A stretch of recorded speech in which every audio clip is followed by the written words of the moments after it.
Hello friends, good morning. स्वागत है आप सबका सारा होम साइंस एजुकेशन में।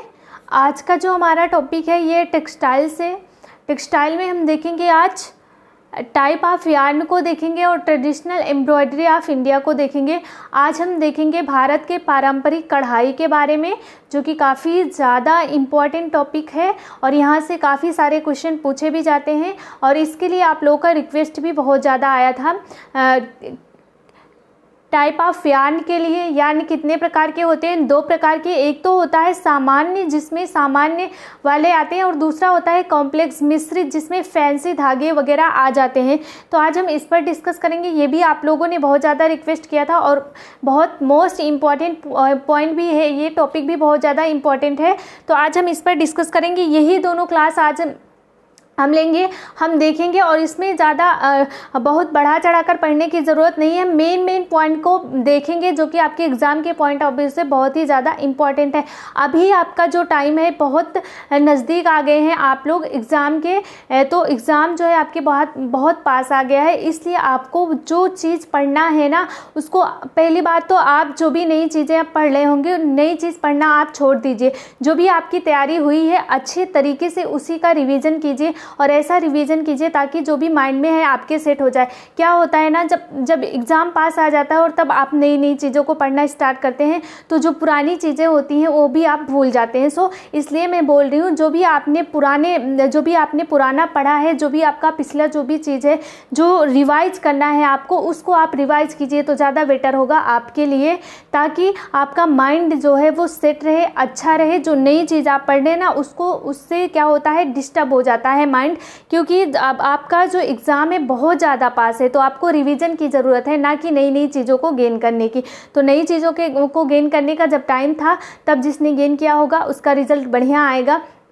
सो आप लोगों सबका रिज़ल्ट बढ़िया आए। सबने बहुत ज़्यादा मेहनत किया है, बहुत ज़्यादा टाइम देकर सबने पढ़ाई की होगी। सो मेरी तो यही कामना है कि आप सब अच्छे तरीके से अच्छे से एग्ज़ाम को देकर आएँ, सारे क्वेश्चन को सॉल्व करके आएँ, और रिवीजन आप करिए। जितना भी टाइम बचा है आपके पास, सारा टाइम आप अपने रिवीजन पे दीजिए, फुल फोकस करिए रिवीजन पे, ताकि जो भी चीज़ आप भूल गए होंगे वो सारी चीज़ें आपके माइंड में फिर से बैठ जाए और माइंड आपका सेट हो जाए अच्छे तरीके से। सो स्टार्ट करते हैं अपनी क्लास। और क्लास स्टार्ट करने से पहले मैं बोल देना चाहती हूँ आप लोगों से एक बात, जो कि मैं डेली बोलती हूँ क्लास में, कि प्लीज़ आप लोगों से रिक्वेस्ट है, क्लास को ज़्यादा से ज़्यादा शेयर करिए अपने फ्रेंड सर्कल में, और वीडियो को, क्लास को लाइक भी करना मत भूलिएगा। आप लोग क्लास को लाइक भी किया करिए। आप लोग लाइक करते हो, बट जो नहीं करते हैं उनसे भी रिक्वेस्ट है कि प्लीज़ आप लोग भी लाइक किया करिए। लाइक करने से क्या होता है, मेरा मोटिवेशन लेवल बढ़ता है, तो मुझे भी कार्य को और अच्छे तरीके से करने का क्या होता है, थोड़ा सा और मन करता है अच्छे तरीके से कार्य करने के लिए। सो आ जाते हैं, स्टार्ट करते हैं। अब कोई बात नहीं है। तो अब आज जो बात हम करेंगे वो हमारा क्लास किस पर है, तो बात करते हैं हम टाइप ऑफ यार्न और traditional embroidery of India. Traditional embroidery of India में जो है आप भारत के पारंपरिक कढ़ाइयों को देखेंगे कि किस कढ़ाई में कहाँ की कढ़ाई दी। जैसे लखनऊ की चिकनकारी हो गई। अब उसके अंतर्गत हम देखेंगे कि टाँके कौन से यूज हो रहे हैं, और क्या क्या किन नाम से और जाना जाता है, कौन सी कढ़ाई की जाती है, यही सारी चीज़ें आप, कौन से कपड़े का यूज किया जाता है, किस किस टाइप के टाके लगते हैं उसमें, यही कुछ पॉइंट है जो कि एग्ज़ाम में पूछे जाते हैं। और अगर आप कढ़ाई को लेकर बैठ जाएंगे उसमें तो बहुत ज़्यादा मिलेगा आपको, बट ज़्यादा वाली चीज़ें आप पढ़ने का टाइम नहीं है ना आपके पास, तो कम टाइम है। छोटी छोटी चीज़ों को गेन करना है, जो इंपॉर्टेंट है उसको देखना है। और आप लोग मेरी तबीयत के बारे में पूछ रहे थे, सो थैंक यू इसके लिए। आप लोग बहुत ज़्यादा प्यार करते हो, आपके कमेंट से ही पता चल जाता है। सो मैं अब बेटर फील कर रही हूँ पहले से, इसलिए क्लास ले रही हूँ। तो आ जाते हैं, स्टार्ट करते हैं। अब देखना है हमें टाइप ऑफ यार्न को। पहला जो टॉपिक है अपना, पहला पॉइंट हम देखेंगे टाइप ऑफ यार्न, और दूसरा टॉपिक देखेंगे, दूसरा पॉइंट देखेंगे ट्रेडिशनल एम्ब्रॉयडरी ऑफ इंडिया। तो पहला स्टार्ट कर देते हैं। अब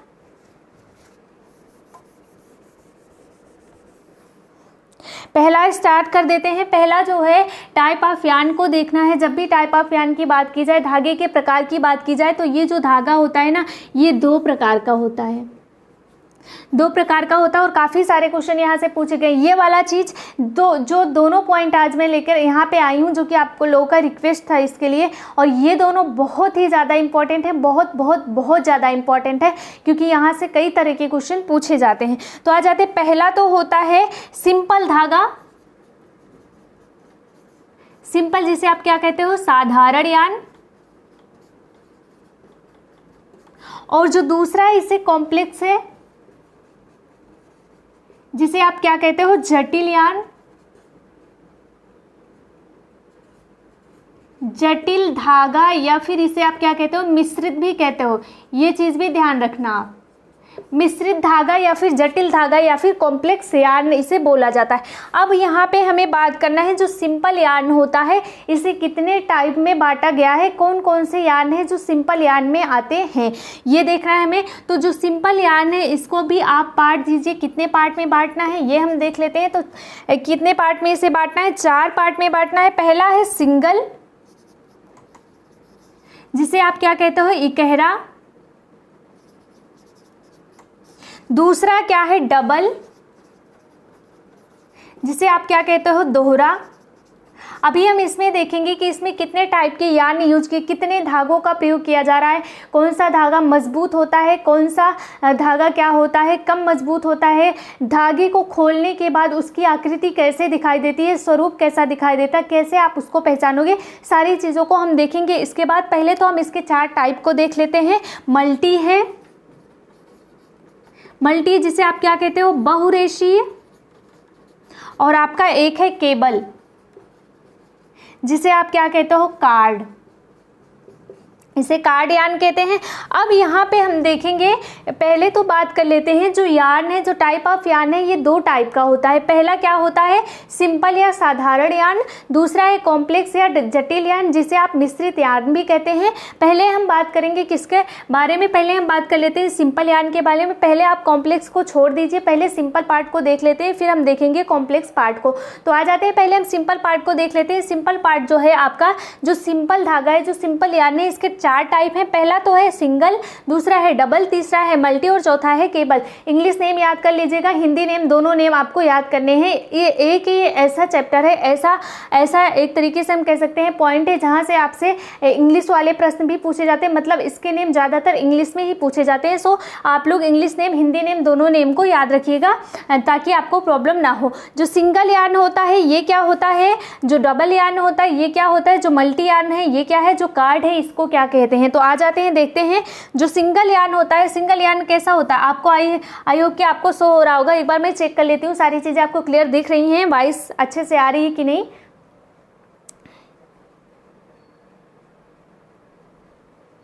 हाँ जी, सारी चीज़ें आपको क्लियर दिख रही हैं, वॉइस भी बढ़िया आ रही है। बहुत तेज़ तो नहीं आ रही होगी बट ठीक है, वॉइस पहले जैसे नहीं आ रही है, थोड़ा सा डल है बट कोई बात नहीं है। जो इकहरा धागा होता है, जो सिंगल होता है, इसमें क्या होता है, एक धागा होता है ना, इकहरा धागा होता है। इसमें क्या होता है, ये खुलेगा तो हमें एक ही रेशा मिलेगा। इकहरे धागे का मतलब क्या होता है, मैं आप लोगों को एग्जाम्पल देके समझा देती हूँ ताकि आपको प्रॉब्लम ना हो।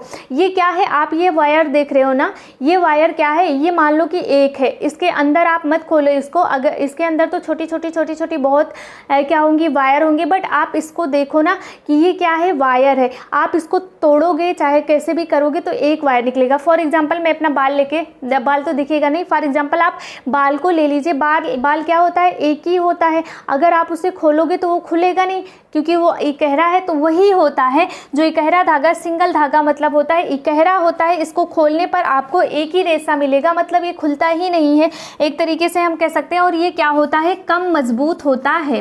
ये पॉइंट भी आपको ध्यान रखना है। यहाँ से भी क्वेश्चन पूछे जाते हैं। जो सिंगल यान होता है वो कम मजबूत होता है और वो क्या होता है, इकहरा होता है, अकेला होता है। मैंने यहाँ पे सिंबल बना दिया है, आप देख लीजिएगा। और जो डबल यान होते हैं, दोहरा यान होता है, ये क्या होता है, ये क्या होता है, इसमें 1+1 ना, दो यान को जोड़कर बनाया जाता है। 1 मिनट रुकिए, मैं आपको यहाँ पे फिगर बना के भी दिखा देती हूँ ताकि आपको प्रॉब्लम ना हो, है ना।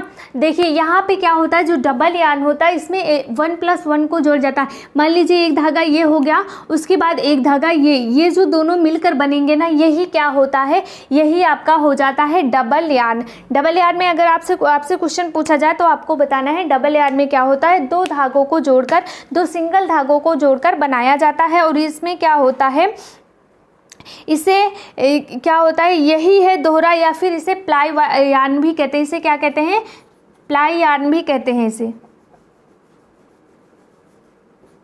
इसे प्लाई यार्न भी कहते हैं। और ये दोहरा होता है, इसमें 1+1 मतलब डबल सिंगल धागों को बनाया जाता है जोड़कर। जब हम इसे खोलेंगे, जब आप इसे खोलोगे ना, आपको पता है कि इसमें 2 यार्न है। जब आप इसे खोलोगे तो एक ये वाला मिलेगा, एक ये वाला मिलेगा, 2 यार्न आपको यहाँ से मिलेंगे। ये क्या होता है, जो ये वाला होता है ना, डबल वाला जो होता है वो सिंगल से ज़्यादा मजबूत होता है। ये क्या होता है, सिंगल से मजबूत होता है। ये पॉइंट क्लियर हो गया। अब हम आ जाते हैं मल्टी को देखेंगे। मल्टी क्या होता है, 2 या 2 से अधिक प्लाई को मिलाकर बनते हैं। इसमें ये पॉइंट ध्यान देना है, अगर आपसे पूछ लिया जाए कि जो डबल यार्न होता है इसमें कौन से यार्न को मिलाकर बनाया जाता है, तब वहाँ पे आपको बताना है कि यहाँ पे सिंगल यार्न, 2 सिंगल यार्न को मिलाकर बनाया जाता है। बट अगर आपसे मल्टी पूछा जाए, मल्टी यार्न या बहुरेशी यार्न क्या होता है, तब आपको वहाँ पे बताना है कि 2 डबल यार्न को मिलाकर बनाया जाता है, 2 प्लाई रेशों को मिलाकर यहाँ पे बनाया जाता है। 2 डबल यार्न को मिलाकर मतलब 2 या 2 से अधिक प्लाई यार्न को मिलाकर जो रेशा बनाया जाता है वही होता है मल्टी यार्न। फिर से एक बार मैं बता देती हूँ ये क्या होता है, मल्टी यार्न क्या होता है। तो आपको बताना है 2 या 2 से अधिक प्लाई यार्न को मिलाकर बनाया जाता है। 2 या 2 से अधिक क्या करना है, प्लाई यार्न को मिलाकर बनाया जाता है। और ये क्या होता है, ये मजबूत होता है। और क्या बताना है, अगर आप जो मल्टी यार्न है उसको खोलोगे तो 2-3 प्रकार के तरह के आपको रेशे यहाँ से मिल जाएंगे। ये क्या होता है, मजबूत होता है, बट सबसे ज़्यादा मजबूत नहीं होता है। अगर आपसे बात किया जाए कि जो साधारण यार्न, सिंपल यार्न में सबसे मजबूत कौन सा यार्न होता है, तो आपको बताना है कार्ड या केबल यार्न क्या होता है, ये सबसे ज़्यादा मजबूत होता है, सबसे ज़्यादा मजबूत होता है ये। और इसमें क्या होता है, जैसे रस्सा हो गया, इसमें क्या होता है, कई मल्टी यार्न को, इसमें कई मल्टी यार्न को, multi yarn plus multi yarn मतलब इसमें कई मल्टी यार्न को मिलाकर बनाया जाता है। और इससे कैसे बनता क्या है, तो आपको बताना है, इससे रस्सी बनता है, रस्सा बनता है, केबल बनता है, ये सारी चीज़ें इससे बनती हैं। इसीलिए इसको क्या कहते हैं, इसको कार्ड या केबल यार्न कहते हैं। इससे रस्सी बनती है मजबूत जो कि बहुत ज़्यादा मजबूत होता है। तो अगर आपसे ये पूछा जाए क्वेश्चन कि सिंपल यार्न जो होता है इसमें सबसे ज़्यादा मजबूत कौन सा यार्न होता है, तो आपको बताना है केबल यार्न होता है, कार्ड यार्न होता है, इससे रस्सी वगैरह बनाया जाता है। ये डबल 2 या 2 से अधिक मल्टी यार्न को मिलाकर बनता है। और अगर आपसे पूछा जाए कि साधारण यार्न में सबसे कमजोर कौन सा होता है, तो आपको क्या बताना है, सिंगल यार्न जो होता है, इकहरा धागा जो होता है वो सबसे कम मजबूत होता है। आई होप कि ये सारी चीज़ें क्लियर हो गई। अब जो यहाँ पे मेन पॉइंट है ना, सिंपल तो सबको समझ आ रहा होगा, सिंपल में कोई प्रॉब्लम नहीं, बट अगर आप कॉम्प्लेक्स की साइड आते हैं तो कॉम्प्लेक्स में ही सबसे ज़्यादा प्रॉब्लम है और यहीं से सबसे ज़्यादा क्वेश्चन पूछे जाते हैं। तो आप लोग कॉम्प्लेक्स को बहुत ज़्यादा ध्यान से देखिएगा, माइंड को सेट कर लीजिए आप लोग, तब जाकर ये चीज़ें समझ में आएंगी। और एकदम आसान लैंग्वेज में मैं आपको समझाऊंगी ताकि सारी चीज़ें क्या हो जाए, आपको लर्न हो जाए एक बार में ही। तो आगे बढ़ते हैं अब।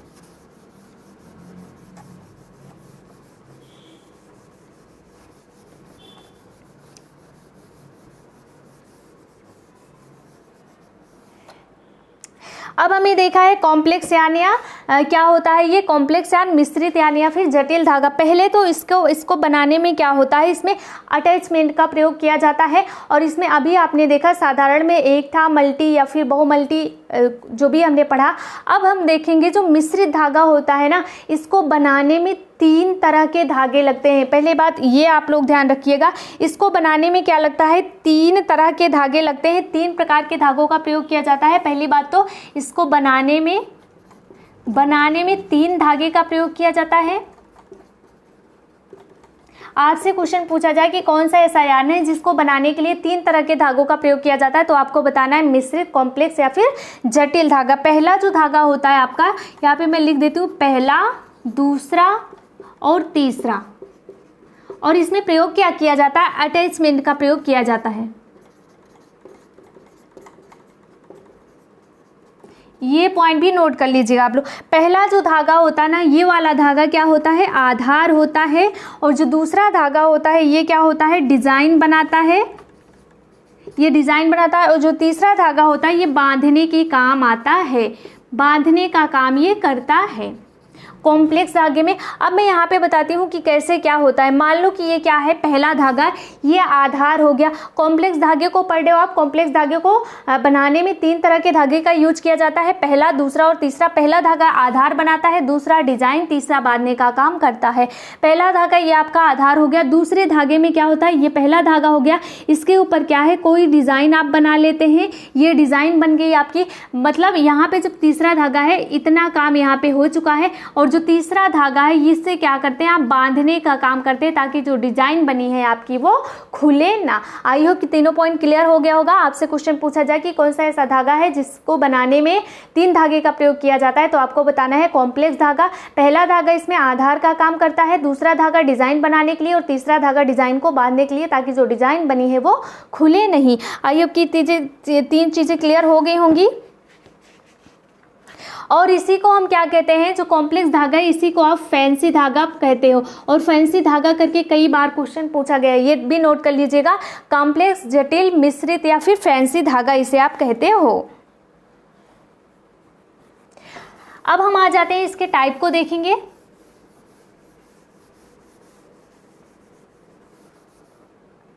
इसके टाइप को देखना है। अब आपके फैंसी जो धागा है,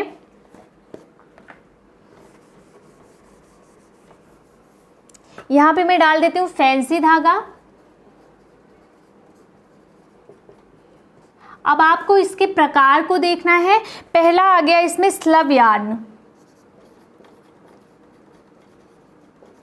स्लब यार्न जिसे आप क्या कहते हो, वक्राकार सूत्र।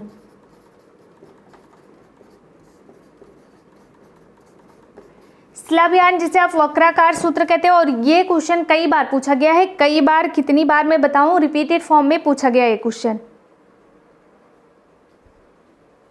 जो स्लब यार्न या वक्राकार सूत्र है, मैं जो ये पॉइंट जो हम पढ़ रहे हैं ना, इसको बहुत ही शॉर्टकट बताऊंगी, ताकि आप लोगों के माइंड में ये चीज़ें सेट हो जाएं। तो एकदम शॉर्टकट बताऊंगी। मैं स्टार्टिंग से ही बोल दी हूँ कि जब मैराथन क्लास लूँगी मैं, तो वहाँ पे डिटेल में एग्जाम्पल वगैरह मैं नहीं बताऊँगी, फिर भी मैं बता देती हूँ बीच बीच में, ताकि आपको चीज़ें क्लियर होती चलें। तो आ जाते हैं, ये भी एकदम शॉर्टकट हम देखेंगे, ताकि आपको एग्जाम टाइम में कुछ भी प्रॉब्लम ना हो।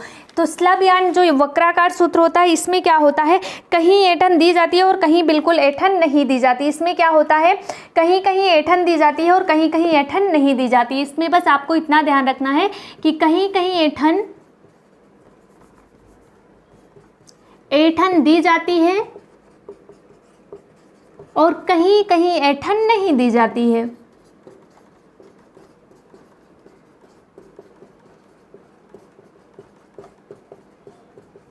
आपसे क्वेश्चन पूछा जाए कि कौन सा ऐसा धागा है जिसमें हम कहीं कहीं तो ऐंठन दे देते हैं और कहीं ऐंठन नहीं देते, तो वो कौन सा धागा है, स्लब यार्न है या फिर वक्राकार यार्न होता है। इसमें क्या होता है, मान लो ये स्लब यार्न है, ये तो हम कहाँ क्या करेंगे, यहाँ पे हम क्या करेंगे, ऐंठन दे देंगे, फिर इतना हो गया, फिर ऐंठन दे देंगे। इस टाइप का यार्न होता है ना, कहीं ऐंठन दे देते हैं, कहीं ऐंठन नहीं दिया जाता है, उसी को आप स्लब यार्न या फिर वक्राकार सूत्र कहते हो। आई होप कि ये चीज़ समझ में आ रही होंगी। और आपसे रिक्वेस्ट है कि ये सारी चीज़ें जो है ना, आप लोग अपने माइंड में एकदम सेट कर लीजिए, ताकि जैसे नाम लिया जाए स्लब यार्न वक्राकार सूत्र क्या होता है, तुरंत आपके माइंड में आना चाहिए कि इसमें तो हम कहीं ऐंठन देते हैं और कहीं कहीं ऐंठन नहीं देते हैं, हमारी मर्जी।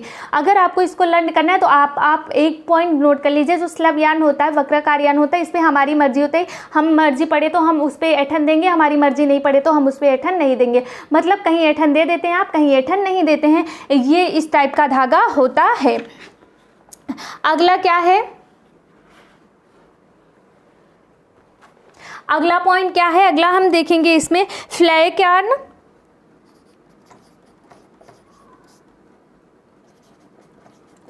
फ्लैक यार्न क्या होता है, तो आपको बताना है कम बटा हुआ या बिना बटा हुआ धागा, स्लब का संशोधित रूप होता है। पहले तो आपको ये बताना है जो फ्लैक यार्न होता है ये क्या होता है, ये स्लब का संशोधित रूप होता है, स्लब का संशोधित रूप।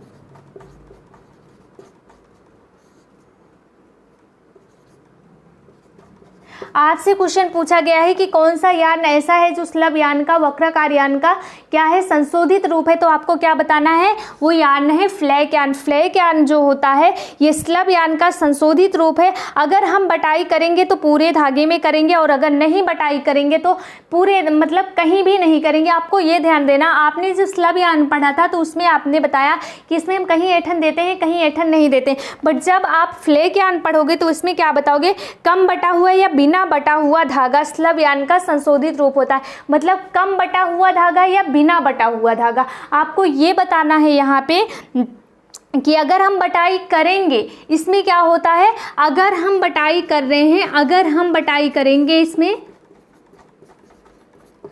करेंगे तो पूरे धागे में करेंगे, नहीं करेंगे तो किसी में नहीं करेंगे।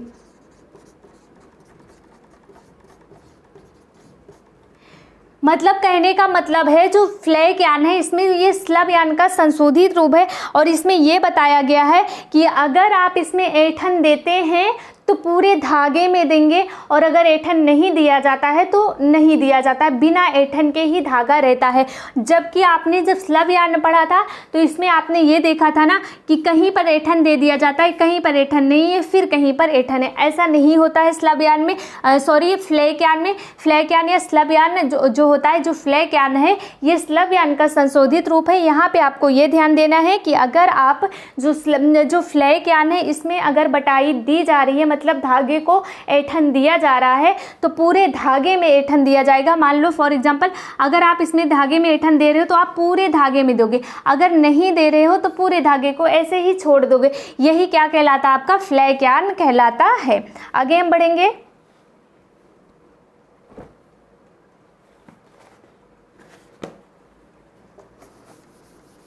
आई होप कि दोनों चीज आपके समझ में आई होंगी।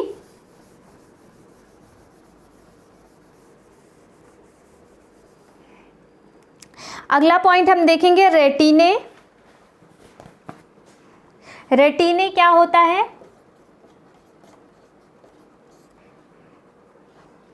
रेटिने यान में क्या होता है, धागा बनाते समय बीच बीच में फंदे को छोड़ दिया जाता है। जो रेटिने यान होता है इसमें क्या होता है, जब धागा आप बना रहे हो तो उसमें बीच बीच में आप फंदे को छोड़ देते हो, बीच में लूप को छोड़ दिया जाता है। और जो ये फंदा छोड़ा जाता है ना, ये फंदा एक समान होता है, जो फंदा आप छोड़ते हो वो एक समान होता है। और इसमें एक चीज़ आपको ध्यान देना है कि आपने टॉवल देखा है ना, उसमें भी लूप होता है ना, और एक समान लूप होता है ना, उसमें छोटे छोटे ऐसे आपको गुच्छे दिखाई देते हैं कि नहीं। टॉवल में आप अपने घर का टॉवल उठा के देखिएगा, उसमें इस टाइप के गुच्छे दिखाई देते हैं, यही क्या होता है, लूप होता है। तो आपको क्या बताना है, जो रेटिने यान होता है इसमें क्या होता है, धागा बनाते समय बीच बीच में फंदे छोड़ देते हैं। इसमें बताना आपको, धागा बनाते समय बीच बीच में फंदे छोड़ देते हैं।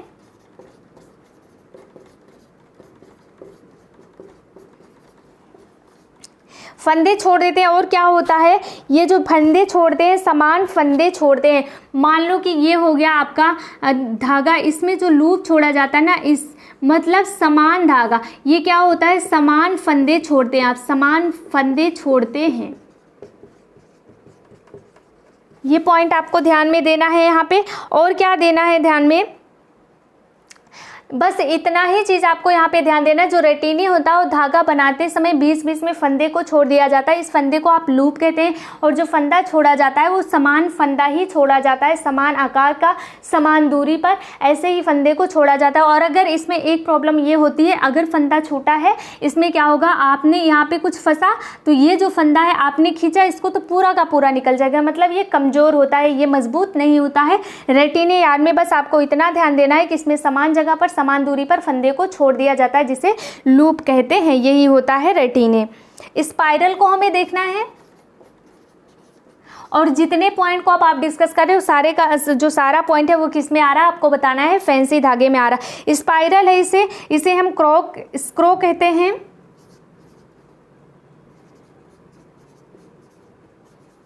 स्क्रू कहते हैं, इसे सर्पिलाकार कहते हैं। सारे नाम नोट डाउन कर लीजिएगा, बहुत ही अच्छा है आपके लिए ये। चक्करदार कहते हैं, कुछ भी नाम से पूछा जा सकता है। सर्पाकार कहते हैं। यहाँ से तो आज तक ऐसे क्वेश्चन नहीं आए हैं कि इसमें क्या होता है, बल्कि आपको दे दिया जाएगा, उसके बाद पूछा जाएगा। जैसे धागा बनाते समय बीच बीच में फंदे किस यार्न में छोड़े जाते हैं, ऐसे क्वेश्चन पूछे जाते हैं। तो आपको बताना है रेटिने।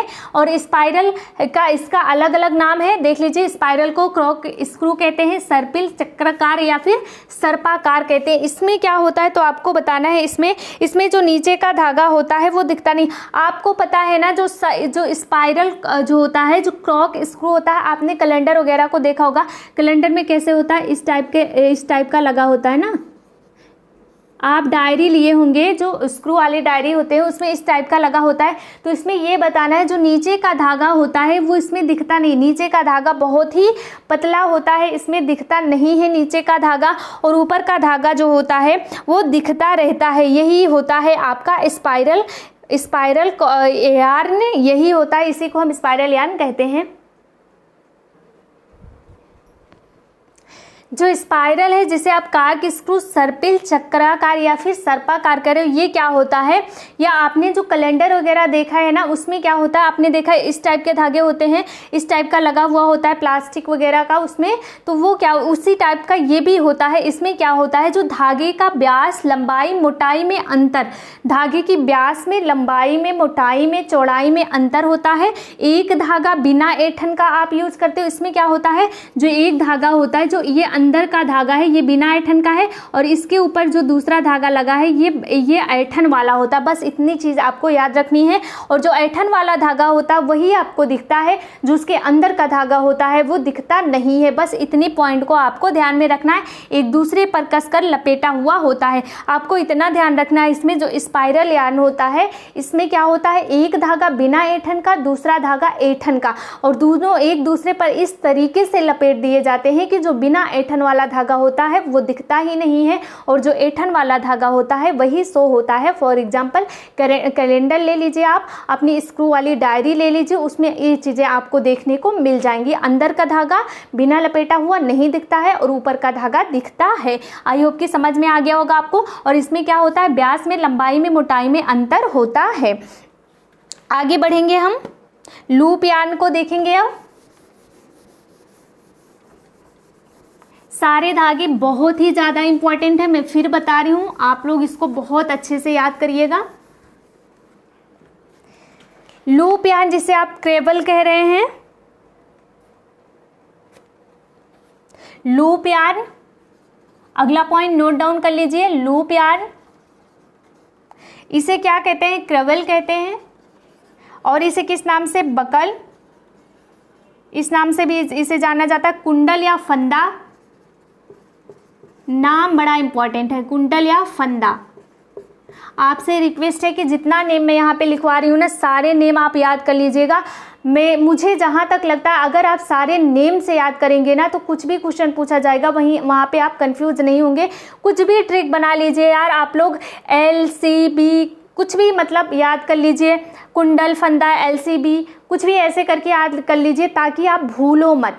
आपको ना ये चीज़ें जो हैं आपको ऐसे रटने से याद नहीं होंगी, आपको ट्रिक बनाना पड़ेगा। कोई वर्ड बना लीजिए, कोई पोएम की एक लाइन बना लीजिए, कोई सॉन्ग बना लीजिए, इस टाइप से याद होते हैं। किसी के नाम से याद कर लीजिए, किसी का नाम बना लीजिए ना, इस टाइप से जैसे आपको याद हो उस टाइप से आप याद करेंगे तो ज़्यादा बेटर होगा। नहीं तो आप नाम याद करेंगे, इधर आप याद करेंगे और उधर आप भूल जाएंगे जो कि ये क्या है, ये चीज़ ऐसी है। तो आपको यहाँ पे ट्रिक बनाना ही पड़ेगा, वो अपने हिसाब से बना लेंगे तो बहुत बढ़िया होगा। क्या देखना है, लूप यार्न, क्रेबल, बकल, कुंडल, फंदा, ये क्या होता है, असमान आकार के कई सारे फंदे छोड़ते हैं। बस आपको इसमें इतना याद रखना है, असमान आकार के फंदे होते हैं इसमें, असमान आकार के फंदे।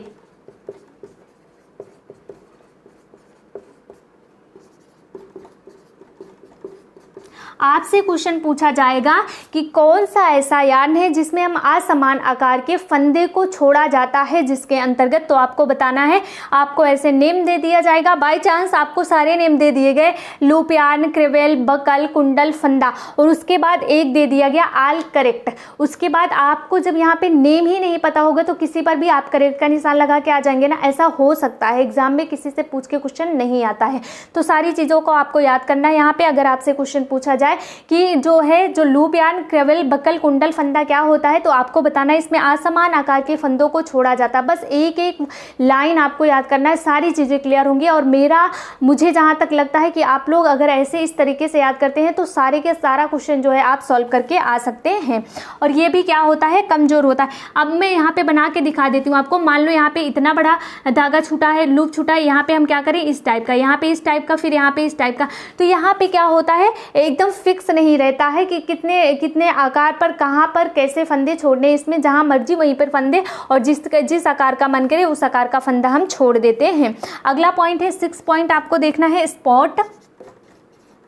स्पॉट जिसे आप नॉट कहते हैं, नॉट यार्न या फिर नवीन यार्न या फिर इसे गांठदार यार्न या फिर धब्बा सूत्र, कितने नाम से जाना जाता है आप लोग देख रहे हैं, स्पॉट, नॉट यार्न, नवीन, गांठदार या फिर धब्बा। इसमें क्या होता है आपको बताना है।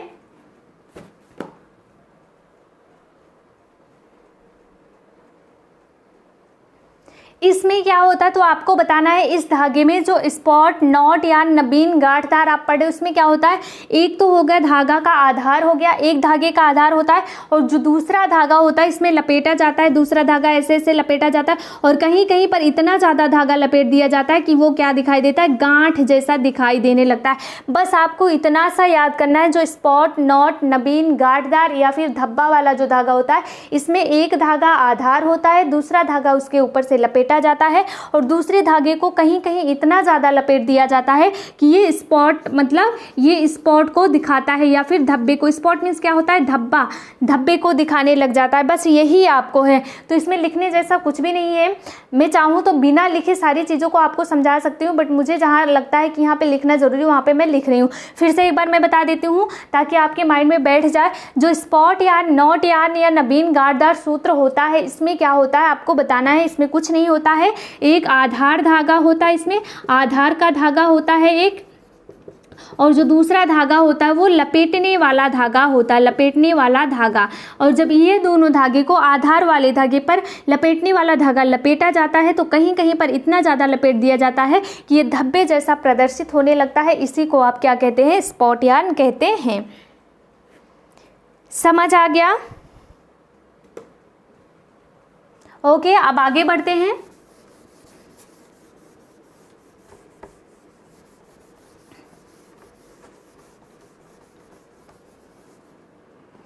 अब हमें देखना है स्ट्रेच यार्न। स्ट्रेच यार्न या फिर इसे हम क्या कहते हैं, खिंचाव वाले सूत्र।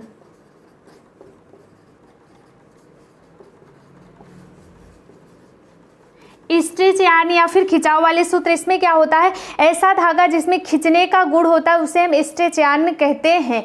क्या होता है, स्ट्रेच यार्न से ही पता है कि इसमें क्या होता है, ऐसा धागा जिसमें खिंचने का गुण होता है उसे आप स्ट्रेच यार्न कहते हैं। और ये किसके अंतर्गत आता है, तो आपको बताना है फैंसी यार्न। अभी जितना मैंने बताया है सारे पॉइंट को आप नोट डाउन करके रट लीजिए, ये बहुत ज़्यादा इंपॉर्टेंट है। तो आपको बताना है स्ट्रेच यार्न जो होता है ये क्या होता है, खिंचने वाला सूत्र, ऐसा धागा जो खिंचे। फॉर एग्जाम्पल आपकी लेगी हो गई, लेगी है, कोई कोई ऐसे है जो टी शर्ट वगैरह हैं वो भी खिंचते हैं ना, फैल जाते हैं। कोई भी कितना भी मोटा है, जैसे कितना भी मोटा हो, कितना भी पतला इंसान हो, कोई भी पहने उसको, वो उसके फिट आती है। तो वही क्या होता है, ऐसा धागा, ऐसे धागे का कपड़ा या फिर ऐसा धागा जो कि खिंचे, स्ट्रेचेबल हो, उसी को आप क्या कहते हैं, उसी को आप कहते हैं स्टिच यार्न। अगला देखना है ग्रैंडल यार्न। ग्रैंडल यार्न देखना है। जो ग्रैंडल यार्न होता है ये क्या होता है, जब हम दो या दो से अधिक रंग के धागों को मिला देते हैं। जब आप दो या दो से अधिक रंग के धागे को मिलाकर जो धागा बनता है उसे ही क्या कहते हैं, ग्रैंडल यार्न कहते हैं। इसको भी मैं फिगर बना के दिखा देती हूँ आपको क्या होता है ग्रैंडल यार्न में। इसमें लिखने जैसा कुछ भी नहीं है। आप दो या दो से अधिक तरह के धागों, रंग के धागों को मिलाकर, ये एक धागा ये हो गया, फॉर एग्जाम्पल ये एक धागा ये हो गया, और एक धागा मिला देती हूँ मैं यहाँ पे,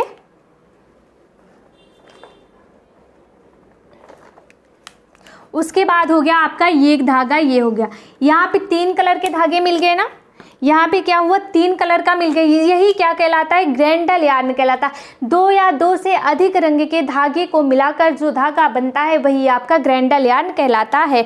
आई होप कि क्लियर हो गया होगा। और ज़्यादा से ज़्यादा अगर पूछा जाए इसमें कितने कलर को हम मिला सकते हैं, तो आप 3 रंगों को मिला सकते हो। आई होप कि सारी चीज़ें क्लियर हो गई। फिर से देख लीजिए ग्रैंडल यार्न क्या होता है। मैं जिस तरीके से पढ़ा रही हूँ ना, आप लोगों को लर्न हो जाएगा। ग्रैंडल यार्न क्या होता है आपको बताना है, 2 या 2 से अधिक रंग के धागे को मिलाकर जो धागा बनता है वही ग्रैंडल यार्न कहलाता है। और अगर आपसे ऐसा क्वेश्चन पूछ लिया जाए कि इसमें हम कितने कलर को मिला सकते हैं, कितने रंग के धागे को मिला सकते हैं, तो आपको बताना है 3 रंग के धागे को मिलाकर ग्रैंडल यार्न बनाया जाता है। सारी चीज़ें क्लियर, लिखने जैसा कुछ भी नहीं है, बस आप लोग देख लीजिए एक बार, सारी चीज़ें माइंड में फिट हो जाएंगी। आगे बढ़ते हैं, आगे बढ़ेंगे। अगला पॉइंट हम देखेंगे लेटेक्स यार्न। लेटेक्स यार्न ये क्या होता है, तो आपको बताना है रबर के तार के साथ नायलॉन के धागे को मिलाकर बनाया जाता है। ये लिख देती हूं मैं, रबर के तार के साथ नायलॉन के धागे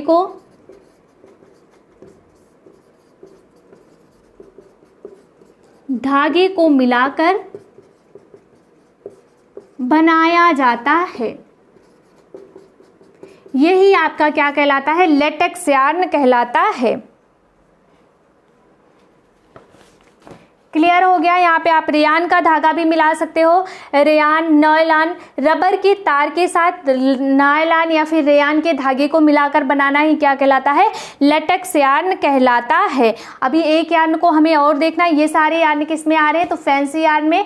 आप लोग अच्छे से याद करिए, अच्छे से एग्जाम को देकर आइए। चबी यार्न,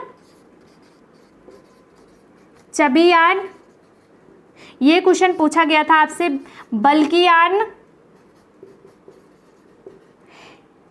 ये क्या होता है, जो चबी यार्न या फिर बल्कि यार्न होता है, ये क्या होता है, इसमें धागे के अंदर वायु को इंजेक्ट करा दिया जाता है। धागे के अंदर वायु को इंजेक्ट करा दिया जाता है। फॉर एग्जांपल मान लीजिए ये आपका धागा है, इसमें क्या किया जाता है, वायु को इंजेक्ट करवा दिया जाता है। जब इसमें वायु को प्रवेश करवा दिया जाता है, वायु को, तब ये धागा क्या होता है, फूलकर इतना बड़ा हो जाता है। बट यहाँ पे एक पॉइंट आपको ध्यान रखना है, धागे का आकार तो बढ़ता है पर वेट नहीं बढ़ता है। यहाँ पे ये पॉइंट आपको ध्यान रखना है, यहाँ पे आकार बढ़ जाता है, आकार बढ़ता है, आकार तो बढ़ता है पर अगर वजन पूछा जाए तो वजन नहीं बढ़ता है। इसका क्या होगा, वजन नहीं बढ़ेगा। आपका पतला धागा है जो चबी यार्न या फिर बल्कि यार्न, मतलब फूला हुआ धागा, फूला हुआ धागा ही क्या कहलाता है, चबी यार्न, बल्कि यार्न कहलाता है। इसमें क्या होता है, जो आपका पतला, ये मान लो कोई धागा है, इसमें क्या किया जाता है, वायु को इंजेक्ट करवा दिया जाता है। आपने देखा होगा कोई कोई धागे ऐसे होते हैं ना, बड़ा ढीले ढीले होते हैं, फूले फूले ऐसे दिखाई देते, वही क्या होता है, बल्कि यार्न होता है। और इसमें क्या करवाया जाता है, वायु को प्रवेश करवा दिया जाता है। बट यहाँ पे देखना ये है, बताना ये है कि आकार बढ़ जाता है बट उसका वेट नहीं बढ़ता है। ये पॉइंट आपको नोट डाउन करना है। तो चबी यार्न, बल्कि यार्न कभी भी आपसे पूछा जाए, फूला हुआ धागा, इसमें क्या किया जाता है, वायु को इंजेक्ट करवा दिया जाता है। अगर आपसे ऐसा क्वेश्चन पूछा जाए कि क्या जो चबी यार्न है उसका वजन बढ़ता है, तो आपको बताना है नहीं, वजन नहीं बढ़ता है बल्कि इसका आकार बढ़ जाता है। यहाँ से असर्शन रीजन का क्वेश्चन पूछा जा सकता है और आप कंफ्यूज हो सकते हो इस जगह पर। तो आपको बताना है जो चबी यार्न है इसमें आकार बढ़ता है बट वजन नहीं बढ़ता है, वेट पहले जैसा ही रह जाता है, लेकिन देखने में ये थोड़ा सा फूला फूला प्रदर्शित होने लगता है। इसका रीजन क्या है, तो इसके अंदर वायु को इंजेक्ट करवा दिया जाता है। आई होप कि सारी चीज़ें क्लियर होगी।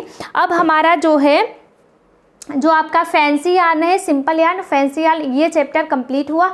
अब हम आ जाएंगे, देखेंगे ट्रेडिशनल एम्ब्रॉयडरी ऑफ इंडिया, पारंपरिक, भारत की पारंपरिक कढ़ाइयों के बारे में। और इट्स बहुत ही ज़्यादा इंपॉर्टेंट पॉइंट है, ये भी इंपॉर्टेंट टॉपिक है, आप लोगों का रिक्वेस्ट आया था, सो मैं लेके आई हूँ। सारी चीज़ों को यहाँ पे क्लियर करवाऊंगी, बने रहिए मेरे साथ लास्ट तक। और जितने भी स्टूडेंट आए हैं, मुझे देख रहे हैं, तो सो उनसे रिक्वेस्ट है क्लास को आप लाइक कर दीजिए, उसके बाद आप अपने फ्रेंड सर्कल में शेयर भी किया करिए। सो मिलते हैं, अब देखेंगे अगला टॉपिक, अगला पॉइंट।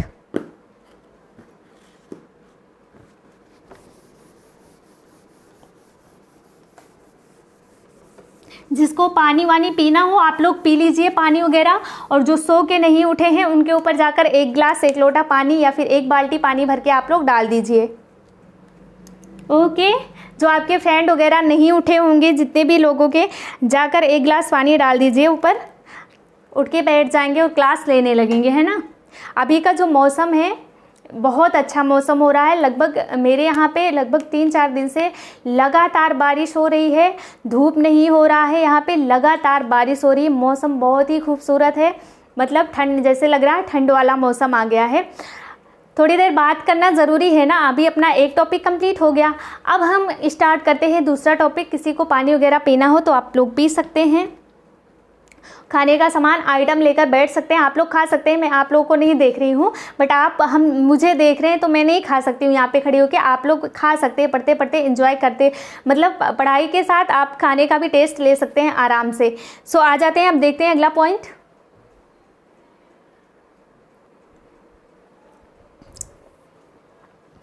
अगला पॉइंट देख लेते हैं, अब आ जाते हैं, स्टार्ट करते हैं।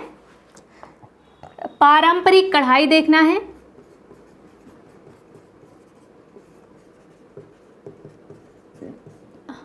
पारंपरिक कढ़ाई देखना है हमें, traditional embroidery of India. India के पारंपरिक कढ़ाई मतलब पारंपरिक कढ़ाई को देखना। पहला हम देखेंगे पंजाब की फुलकारी। मैं यहाँ पे आप लोगों को शॉर्टकट में ही बताऊंगी, अगर किसी को डिटेल में देखना है तो प्लीज़ जाइए आप लोग प्लेलिस्ट में, वहाँ पर आप टेक्सटाइल खोलेंगे, उसके बाद आपको सारी चीज़ें सीक्वेंस में वहाँ पे मिल जाएंगी। सो स्टार्ट करते हैं। बट यहाँ पे मैं जितना पढ़ाऊँगी आपके एग्जाम के पॉइंट ऑफ व्यू से बहुत ही ज़्यादा इंपॉर्टेंट होगा, जहाँ से क्वेश्चन आने के बहुत ज़्यादा चांस हैं। तो आ जाते हैं, स्टार्ट करते हैं। पहला देखेंगे फुलकारी, पंजाब की फुलकारी।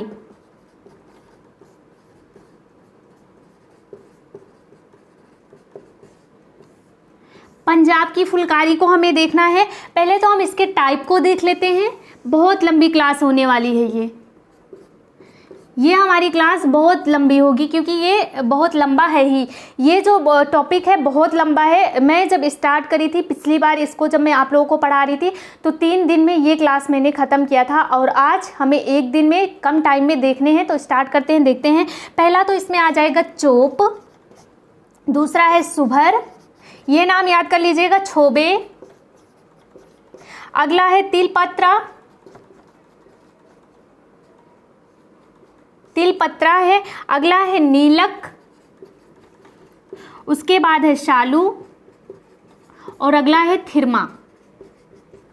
आपसे क्वेश्चन पूछा जाए, यहाँ से कैसे क्वेश्चन पूछा जाता है, आपसे पूछ लिया गया चोप सुभर किसके अंतर्गत आते हैं, कौन सी कढ़ाई के, कौन सी एम्ब्रॉयडरी के अंतर्गत आते हैं, तो आपको बताना है पंजाब की फुलकारी। आप अभी देख रहे हैं पंजाब की फुलकारी। पंजाब की फुलकारी में कौन कौन से टाइप आ रहे हैं आपके, चोप आता है, सुभर आता है, छोबे आता है, तिलपात्रा, नीलक, सालू और थिरमा। इतने पॉइंट आपको रट लेने हैं एकदम से। जैसे ही फुलकारी का नाम लिया जाए आपको सारे पॉइंट सीक्वेंस में पता होना चाहिए। चोप, सुभर, छोबे, तिलपत्रा, नीलक, सालू और थिरमा, ये सारे किस में आते हैं, तो आपको बताना है किस में आ रहे हैं, फुलकारी में आ रहे हैं, जो कि पंजाब की ट्रेडिशनल कढ़ाई है, बहुत ही फेमस कढ़ाई है ये। इसमें क्या होता है आपको बताना है, कपड़ा कौन सा यूज किया जाता है, मेन पॉइंट में डिस्कस करूंगी यहाँ पे। खद्दर का कपड़ा, खद्दर का यूज किया जाता है। धागा कौन सा होता है, रेशमी होता है धागा। अगला है टाका, कौन सा यूज किया, ज्यादातर टाके ही पूछे जाते हैं आपसे। हेरिंग बोन और डबल स्टिच, हेरिंग बोन और डबल स्टिच किया जाता है इसमें। और इम्पॉर्टेंट है क्या, फुलकारी में डिज़ाइन को ट्रेस नहीं किया जाता है। यहाँ पे क्या किया जाता है, फुलकारी में, ये नोट डाउन कर लीजिएगा आप लोग, फुलकारी में जो डिज़ाइन है, डिज़ाइन को ट्रेस नहीं किया जाता।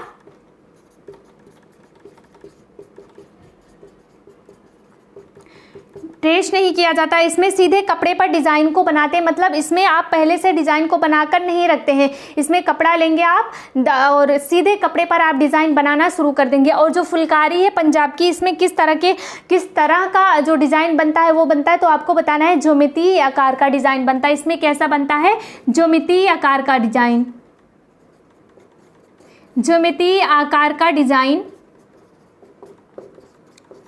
और ज्योमेट्री आकार का डिज़ाइन कैसे होता है मैंने आपको बताया है पहले भी।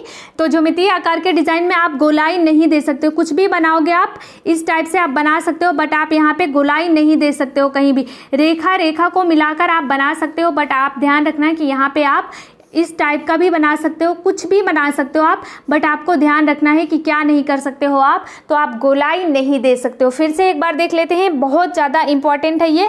अब इसके अंतर्गत हम ये नहीं देखेंगे कि चोप क्या होता है, सुभर क्या होता है, छोबे नहीं, यहाँ से बहुत कम क्वेश्चन भी पूछे जाते हैं, यहाँ से आज तक क्वेश्चन नहीं पूछे जाते, बट क्या होता है इसका मेन पॉइंट वो देखना है आपको। आपको बताना है कि जो आपसे क्वेश्चन पूछा जाएगा कि फुलकारी कहाँ की फेमस कढ़ाई है, तो आपको बताना है पंजाब की। फुलकारी में कौन कौन से पॉइंट आते हैं, तो आपको बताना है चोप, सुभर, छोबे, तिलपत्रा, नीलक, चालू, थिरमा आते हैं। और इसमें किस तरह का कपड़ा यूज किया जाता है, खद्दर का। धागा कौन सा, रेशमी धागा।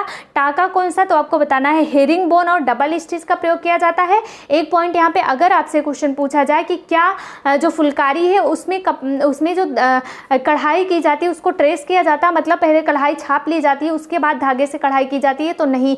आपको पता होना चाहिए कि जो फुलकारी होती है इसमें हम सीधे कपड़े पर धागे से कढ़ाई करना स्टार्ट कर देते हैं, पहले से छापा नहीं जाता है, क्योंकि इसमें गोलाई वगैरह नहीं दी जाती है। आई होप कि चीज़ें क्लियर हो गई होंगी आपकी। अब आगे बढ़ते हैं, थोड़ा थोड़ा सा देख लें।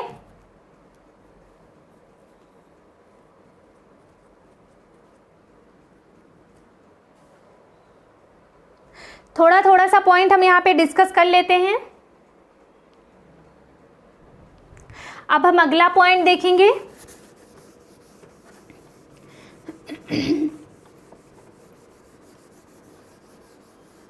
सारे मेन पॉइंट आपको पता चल गए कि इसमें क्या होता है और कैसे होता है। अगला पॉइंट हमें देखना है लखनऊ की चिकनकारी। चिकनकारी और ये कहाँ की है, तो आपको बताना है लखनऊ यूपी की। चिकनकारी कढ़ाई कहाँ की है, तो आपको बताना है यूपी लखनऊ की है ये। इसमें क्या किया जाता है, इसे आप किस किस नाम से जानते हो, तो इसे आप सफ़ेद कढ़ाई, शैडो वर्क, इसे सफ़ेद कढ़ाई कहा जाता है। वाइट एम्ब्रॉयडरी, शैडो वर्क, ये नाम जो है ना बहुत ज़्यादा इंपॉर्टेंट है। आपसे कभी शैडो वर्क पूछ लिया जाएगा तो आपको पता ही नहीं है कि किसे कहते हैं, चिकनकारी जो कि लखनऊ की फेमस कढ़ाई है। और सफ़ेद कढ़ाई किसे कहते हैं, वाइट एम्ब्रॉयडरी किसे कहते हैं, तो आपको बताना है लखनऊ की जो फेमस कढ़ाई चिकन कढ़ाई है उसी को आप क्या कहते हैं, सफ़ेद कढ़ाई, शैडो वर्क कहते हैं। और ये क्या होता है, हाथ से इसकी कढ़ाई की जाती है और ये बहुत महंगी भी होती है। जो चीज़ें हाथ से बनाई जाती है वो सारी चीज़ महंगी होगी, क्योंकि इसमें क्या होता है, एफर्ट ज़्यादा लगता है। तो बात करते हैं इसमें वाइट एम्ब्रॉयडरी, शैडो वर्क होता है। इसमें क्या किया जाता है, कौन से कपड़े का प्रयोग किया जाता है, कपड़ा कौन सा यूज किया जाता है, तो आपको क्या बताना है, सफ़ेद मलमल का कपड़ा होता है। सफ़ेद कपड़ा होता है बट किसका होता है, मलमल का, सफ़ेद मलमल का कपड़ा होता है। और धागा कौन सा होता है, धागा कौन सा होता है, रेशमी धागा होता है। और क्या है, रंग क्या होता है, रंग ज़्यादातर सफ़ेद पर ही ये बनाया जाता है। और क्या होता है, टाका कौन सा प्रयोग किया जाता है इसमें, तो आपको बताना है हेरिंग बोन। हेरिंग बोन टाके का प्रयोग इसमें किया जाता है। और अगर आपसे पूछा जाए कि इसमें डिज़ाइन कौन सा बनाया जाता है, डिज़ाइन कौन सा बनता है, तो आपको बताना है प्राकृतिक जगत की चीज़ें, प्राकृतिक जगत की चीज़ जैसे गेहूं की बाली, चावल, गेहूं की बाली होगी, चावल हो गया, धान की बाली, मोर, प्राकृतिक जगत की चीज़ें। और दैनिक जीवन में उपयोग होने वाली चीज़ें भी इसमें बनाई जाती हैं। दैनिक जीवन में प्रयोग होने वाली चीज़, होने वाली वस्तुओं का प्रयोग भी इसमें किया जाता है। अभी हम इसके प्रकार को देखेंगे कि इसके अंतर्गत क्या क्या आता है। पहले हम मेन पॉइंट को देख लेते हैं। क्या है, जो चिकनकारी है, आपसे क्वेश्चन पूछा जाए कि चिकनकारी कहाँ की फेमस एम्ब्रॉयडरी है, तो आपको बताना है ये लखनऊ यूपी की फेमस एम्ब्रॉयडरी है। इसमें कपड़ा कौन सा प्रयोग, इसे किस किस नाम से जाना जाता है, तो आपको बताना है इसे सफ़ेद कढ़ाई या फिर शैडो वर्क के नाम से जाना जाता है। कपड़ा कौन सा प्रयोग किया जाता है, सफ़ेद मलमल का। इसमें धागा रेशमी होता है, रंग सफ़ेद होता है। टाका कौन सा प्रयोग किया जाता है, हेरिंग बोन टाका होता है। डिजाइन कौन सी बनाई जाती है, प्राकृतिक जगत के डिजाइन। यहाँ से क्वेश्चन पूछा गया था कि गेहूं की बाली किस डिजाइन में प्रयोग किया जाता है, तो आपको बताना है चिकनकारी में प्रयोग किया जाता है। गेहूं की बाली का हो गया चावल, धान की बाली होगी मोर। मतलब प्रकृति में जितनी चीजें हैं सारी चीजों की यहाँ पे बनाई जाती है, और दैनिक जीवन में प्रयोग होने वाली चीजों को भी बनाया जाता है किसमें, तो आपको बताना है चिकनकारी, जो कि यूपी की फेमस कढ़ाई है। अगला पॉइंट देखते हैं इसमें, इसके प्रकार को अब हम देखेंगे।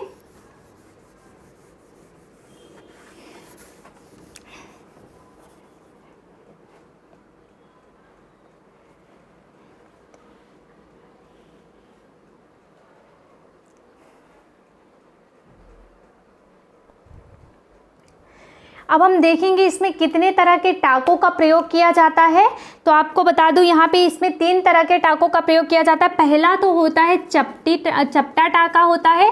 अभी आप चिकनकारी को ही देख रहे हैं, चिकनकारी को देख रहे हैं, चिकनकारी में हम टाकों को देख रहे हैं कि कितने तरह के टाके प्रयोग किए जाते हैं इसमें।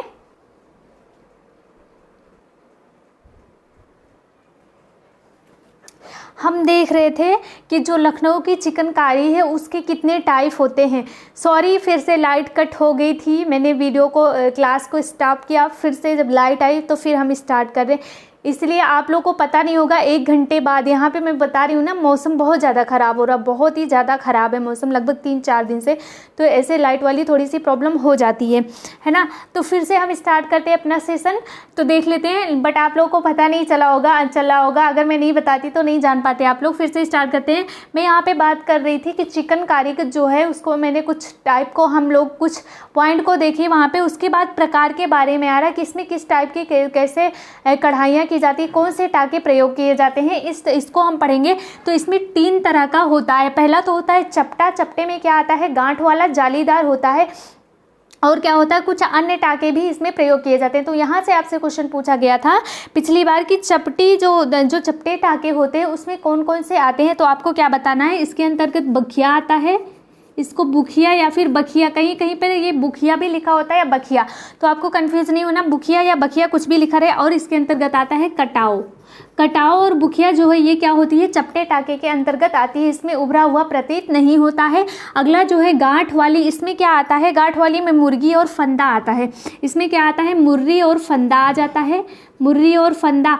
जो मुर्री और फंदा होता है, ये जो टाका लगा हुआ होता है उसको आपको देख के ही पता चल जाएगा कि ये गांठ वाली। आपने देखा होगा ना चिकन की जो कढ़ाई होती है उसके कुर्ती वगैरह होगी आप लोगों के पास, तो देखिएगा उसमें क्या होता है कि उसमें गांठ वाले धागे भी, मतलब गांठ वाली कढ़ाई भी हुई रहती है। उसको छूने से भी आपको पता चलेगा, देखने से भी आपको पता चलेगा। तो इसमें क्या होता है, गांठ वाले फंदे अगर पूछे जाएं आपसे तो क्या बताना है, मुर्री और फंदा जो आता है वो गांठ वाली कढ़ाई में आता है। इसमें क्या होता है, मुर्री में धान की बाली का प्रयोग किया जाता है।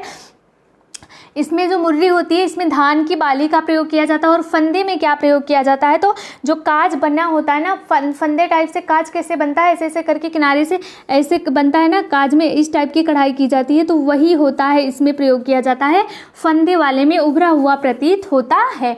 जालीदार क्या होता है, जाली को खींचकर डिजाइन बना दिया जाता है। जालीदार में क्या होता है, जाली को खींचकर डिजाइन बना दिया जाता है।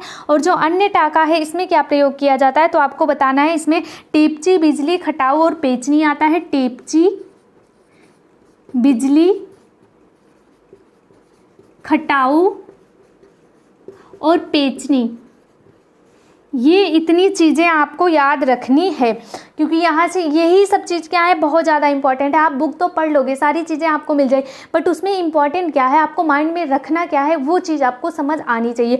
तो ये सारी चीज़ें क्या है, आपको अगर ये सारी चीज़ें याद हैं तो मुझे नहीं लगता कि कोई सा क्वेश्चन आप छोड़ के आओगे। यहाँ से एम्ब्रॉयडरी से कोई भी क्वेश्चन आप छोड़ के नहीं आओगे अगर ये सारी चीज़ें क्लियर हैं आपकी। तो चपटा में जो है वो क्या आता है, बुखिया और कटाव आ जाता है। गांठ वाली में मुर्री और फंदा आता है। ऐसे टाके प्रयोग किए जाते हैं जिसमें गांठ सा प्रतीत होता है। और जालीदार मतलब जाली को खींचकर डिजाइन बना दी जाती है इसमें। और अन्य टाके में क्या आता है, टेपची, बिजली, कटाव और पेचनी। कहने का मतलब क्या है, आपसे कुछ भी पूछा जाए, बुखिया, कटाव, मुर्री, फंदा, टेपची, बिजली, खटाव, पेचनी, ये किसके अंतर्गत आते हैं, तो आपको क्या बताना है, ये चिकनकारी के टाके हैं। चिकनकारी के टाके अगर पूछा जाए आपसे इस साइड का नेम नहीं पूछा जाएगा आपसे। अगर ऑप्शन दे दिया गया कि चिकनकारी के टाँके को छाटिए तो आपको क्या है, टेपची, बिजली खटाओ, पेचनी, कुछ भी ऑप्शन दिया रहे उसमें से आपको इतने नाम अगर लर्न रहेंगे तो आप आराम से करेक्ट का आंसर लगा के आ सकते हैं। तो ये सारी चीज़ें आपको यहाँ पे ध्यान देना है। अगला पॉइंट हम डिस्कस करेंगे। अगला देखेंगे कश्मीर की कसादा कढ़ाई। लखनऊ वाली कंप्लीट हुई, अब हम कश्मीर की देखेंगे। क्या है कश्मीर की कशीदा। कशीदा जो है ये कहाँ की है, कश्मीर की है। कश्मीर की फेमस कढ़ाई है। और इसमें क्या होता है, इसमें कितने टाइप के आते हैं ये देख लीजिए। पहला जो है इसमें आता है पश्मीना। अगला है दोशाला। ये क्या है अभी मैं इसको बताऊंगी क्योंकि यहाँ पे थोड़ा सा कंफ्यूजन है। अगला है कशाबा। अभी तो आपने टाके पढ़े कि अभी आपने जो जितने भी पॉइंट देखा उसमें टाका आपने देखा, बट ये क्या है, ये अलग अलग नेम है। ये कढ़ाई कहाँ की है, तो कशीदा कढ़ाई कहाँ की है, कश्मीर की है। इसमें जितने नाम आप देख रहे हो अभी मैं बताऊंगी ये सब है क्या, इसमें बताना पड़ेगा। अगला है जमावर। उसके बाद लास्ट का है दो रुखा। दो रुखा। और इसमें क्या लगते हैं, टाके कौन से लगते हैं, पहले टाके हम देख लेते हैं। इसमें टाके कौन से प्रयोग किए जाते हैं, तो आपको बताना है इसमें जो टाका होता है हेरिंग बोन और उल्टी बखिया होती है। हेरिंग बोन और उल्टी बखिया, उल्टी बखिया टाँके का प्रयोग किया जाता है। अगर आपसे क्वेश्चन पूछा जाए कि जो कश्मीर की कसीदा है उसमें कौन से टाँके यूज किए जाते हैं, तो आपको बताना है हेरिंग बोन और उल्टी बखिया का प्रयोग किया जाता है। इसमें एक नाम आपको याद रखना है, आकमी।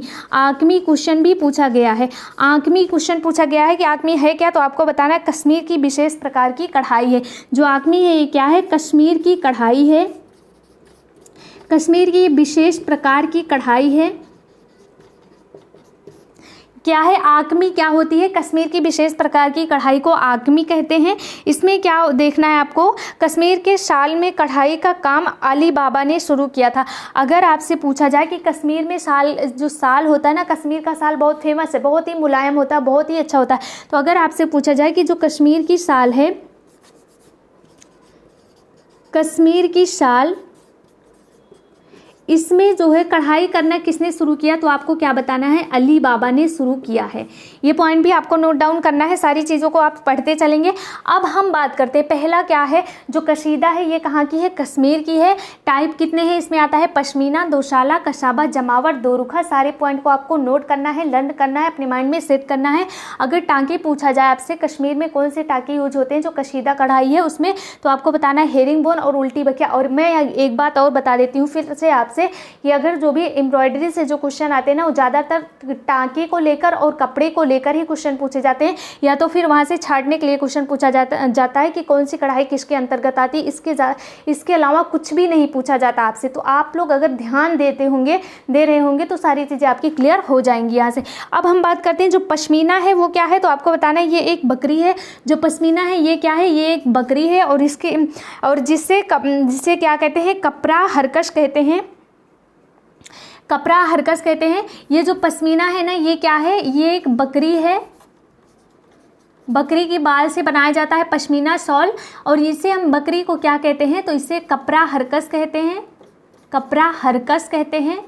और जो पश्मीना शॉल बनता है, जो बकरी होती है उसी के बाल से पश्मीना शॉल भी बनता है। पश्मीना क्या है, एक बकरी है जिसे आप कपड़ा हरकस भी कहते हैं। और जो पश्मीना शॉल बनता है वो क्या होता है, मुलायम, गर्म और महंगी भी होती है। ये क्या होती है, मुलायम होती है, गर्म होती है और कैसी होती है, महंगी होती है। आपको ध्यान देना है यहाँ पे, जो पश्मीना है ना, ये एक शाल का नाम भी है। और जो पश्मीना है वो क्या होता है, बकरी है।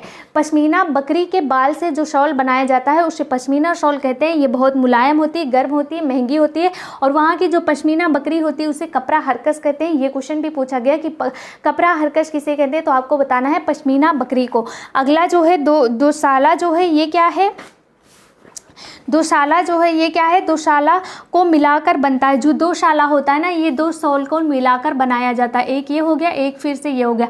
दो शॉलों को दो शॉल लेते हैं, उस पर किनारे किनारे से उसमें क्या करते हैं, कढ़ाई कर देते हैं, ज्वाइंट कर देते हैं, वही क्या कहलाता है, दोशाला कहलाता है। ये भी शॉल ही होता है। अगला क्या है, जो कसाबा होता है ये चौकोर शॉल होती है। जो कसाबा है ये क्या होती है, चौकोर शॉल होती है। ब्रोकेट से कढ़ाई की जाती है। इसमें जो कसाबा में क्या किया जाता है, ब्रोकेट से कढ़ाई की जाती है। और ब्रोकेट क्या होता है, जरी वगैरह सोने चांदी के जो होते हैं, सोना चांदी जरी से जो कढ़ाई की जाती है उसे ही ब्रोकेट कहा जाता है। जो कसाबा है ये क्या है, तो आपको बताना है ये चौकोर शॉल है, चौकोर शॉल। और इसमें जो कढ़ाई होती है वो किसकी होती है, ब्रोकेट की होती है। और दोनों साइड इसमें क्या होता है, जो आपका ये है जो कसाबा है ये क्या होता है, चौकोर शाल होती है। और यूरोपीय जो देश के लोग हैं, जो यूरोप के लोग हैं, यूरोप के लोग जो हैं इसे बहुत ज़्यादा पसंद करते हैं। किसे, तो आपको बताना है कसाबा को। अब हम देखेंगे जमावर। जमावर क्या होता है, ये भी चौकोर बॉर्डर वाली शाल होती है। ये क्या होती है,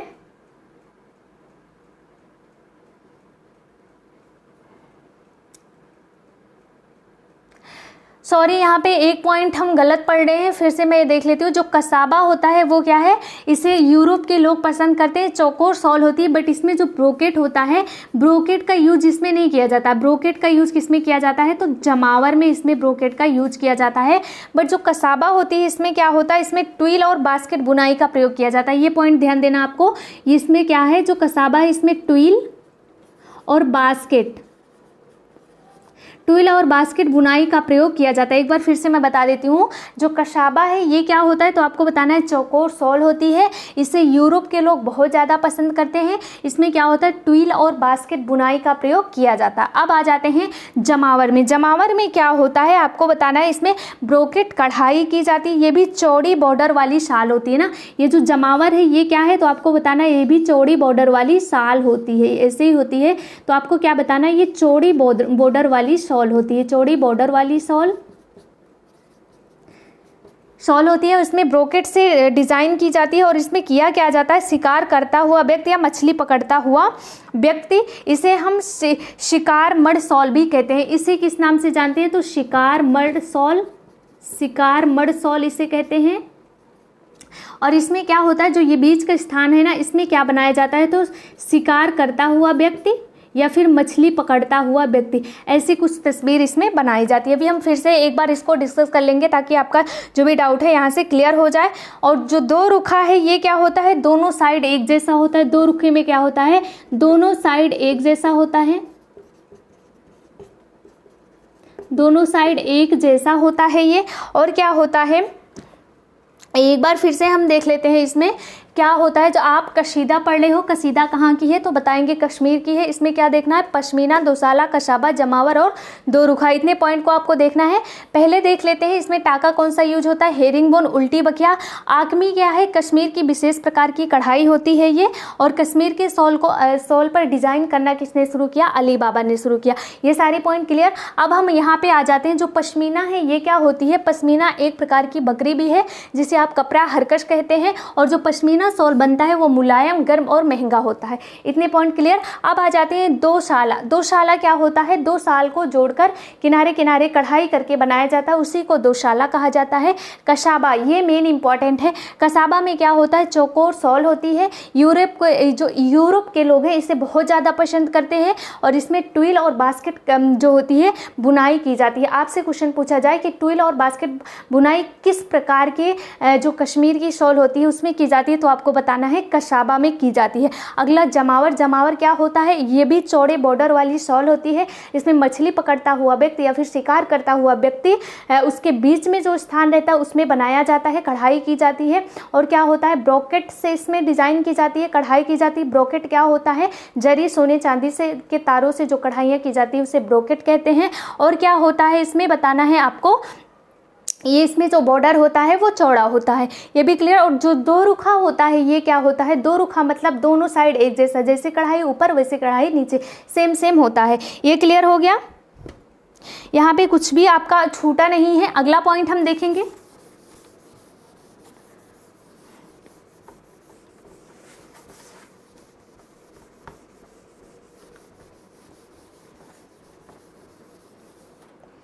अगला आपको देखना है कांथा, जो कि बंगाल की है। कहाँ की है ये? बंगाल की है।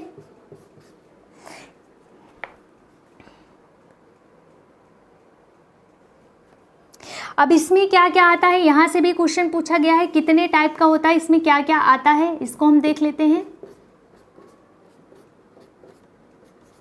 इसमें क्या आता है, पहला तो लेप कांथा आता है।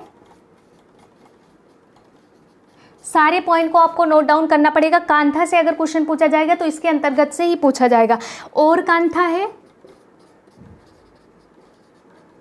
उसके बाद है दुर्जनी, उसके बाद है सुजनी, उसके बाद इसमें आता है अश्लीलता,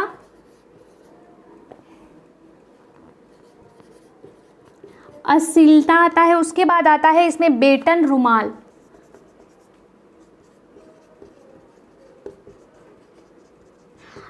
कांथा कहाँ की फेमस कढ़ाई है, कहाँ की फेमस एम्ब्रॉयडरी है, तो आपको बताना है बंगाल की है। इसमें आता क्या क्या है, लेप कांथा, और कांथा, दुर्जनी, सुजनी, अश्लीलता, बेटन रुमाल आता है। ये सारे पॉइंट आपको याद करने पड़ेंगे।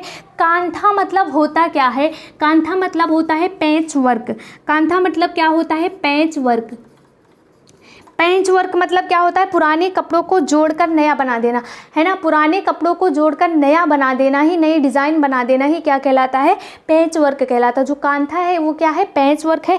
इसमें पुराने कपड़ों को जोड़ जोड़कर नया कपड़ा बना दिया जाता है। नया मतलब यूज के लायक, मतलब यूज के लायक मीन्स मतलब पहनने लायक नहीं, बिछाने लायक। ये क्या है, ये जो कांथा है ना, इसमें जो यूज होता है वो जैसे बैग बन गया, रुमाल बन गया, कुछ ढकने का बन गया, या फिर बिस्तर पे लगाने का बन गया, ये सारी चीज़ें। कोई क्या होता है, तकिए का गिलाफ बन गया, ये होता है इसमें। तो बात करते हैं, अगर आपसे पूछा जाए कभी कांथा का मतलब क्या होता है, तो आपको बताना है पैच वर्क। पैच वर्क क्या होता है, पुराने कपड़ों को जोड़कर नया बना देना ही पैच वर्क या पैबंद कहलाता है। इसको पैबंद भी कहते हैं, ये नाम भी याद रखना आप लोग, पैच वर्क या पैबंद।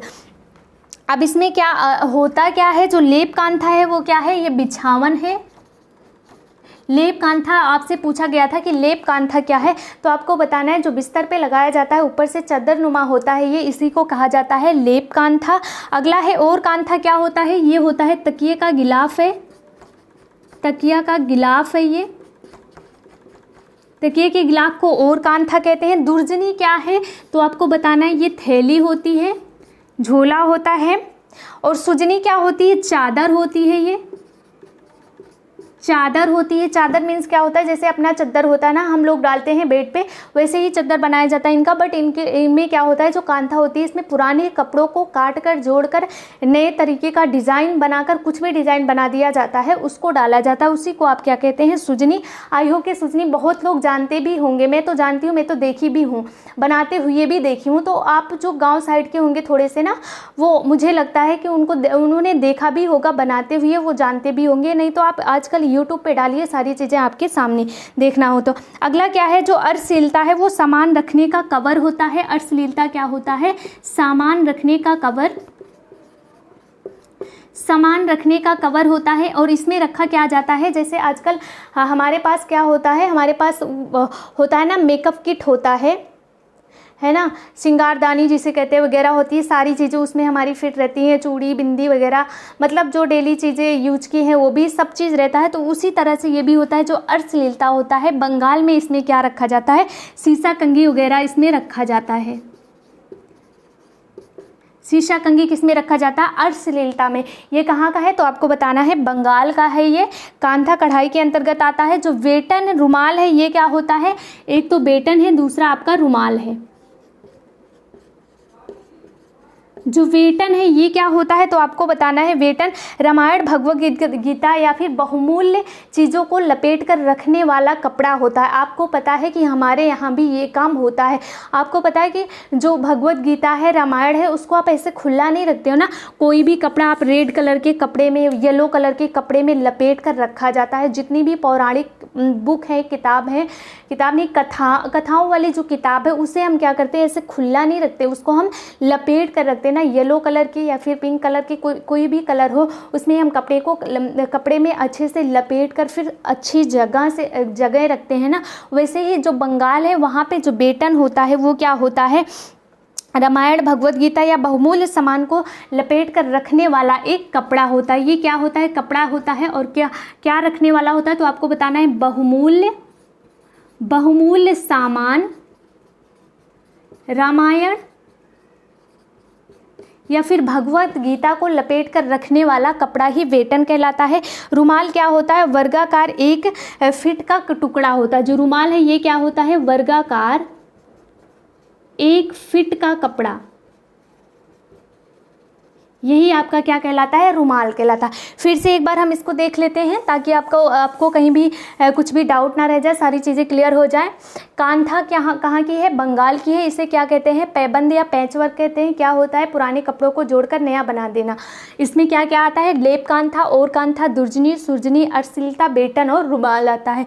जो लेप कांथा है ये बिछावन होता है, और कांथा तकिया गिलाफ होता है, दुर्जनी थैली, सुजनी चादर, अश्लीलता सामान रखने का कवर जैसे शीशा, कंघी वगैरह रखते हैं आप उसमें। वेटन क्या होता है? ये भी एक कपड़ा होता है जो बहुमूल्य चीज़ को लपेट कर रखा जाता है।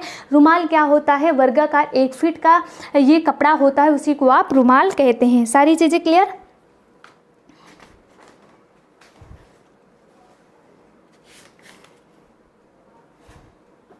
सारी चीज़ें क्लियर? अभी हमें बहुत पढ़ना है इसमें।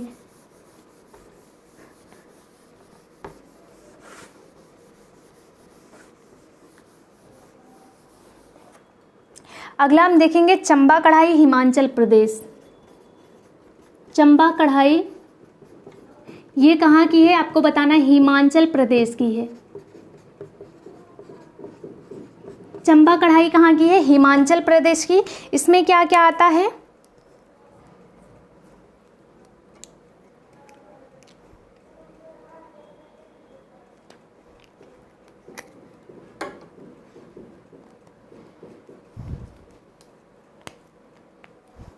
चंबा कढ़ाई कहाँ की है? हिमाचल प्रदेश की। इसमें क्या क्या आता है इसको हम देख लेते हैं। इसमें आपका आ गया रासमंडल, रुक्मणी